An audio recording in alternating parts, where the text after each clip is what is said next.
When the early Christians were a persecuted minority, unity became their strength. They formed a bond forged in the fires of a shared struggle. Surrounded by a hostile world, they rallied around a common cause, the gospel of Jesus Christ, which sharpened their focus on the essentials that defined them.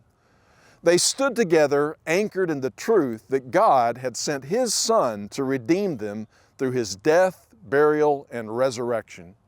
This same faith wove them into one body, sealed by the Spirit through baptism, and knit together as adopted children into God's family. Their hearts beat as one under the lordship of Christ, the eternal Son of the one true and living God. They lifted their eyes together toward a shared hope, a glorious future where every wrong would be set right and all things would be made new.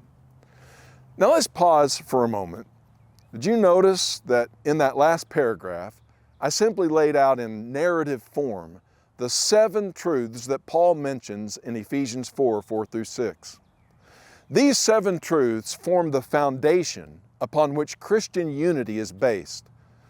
But Satan is a master at drawing our attention away from the things that unite us, pulling us instead toward matters of lesser importance, where we might differ.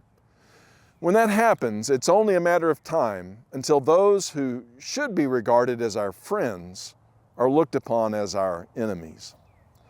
Paul leads us down a different path.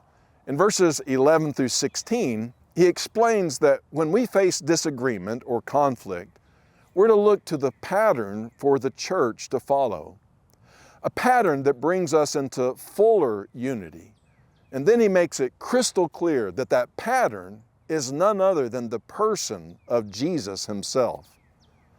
Paul is saying that the more we do as a church to continue the ministry that Jesus inaugurated, the more united we will become. This means our concern as a church is to continue the ministry of reconciliation that Jesus began, to be the body of Jesus today, ministering to a sin-shattered world. As long as we stand on the solid foundation we have all already received and lean into the mission that is before us, nothing can stop us. So please, take the time this week to read Ephesians chapter 4 several times. Read it thoughtfully, prayerfully, paying attention to the way Paul lays everything out in this amazing chapter. If we learn to live out what is found here, we will see Christ building us into something that the gates of hell cannot prevail against.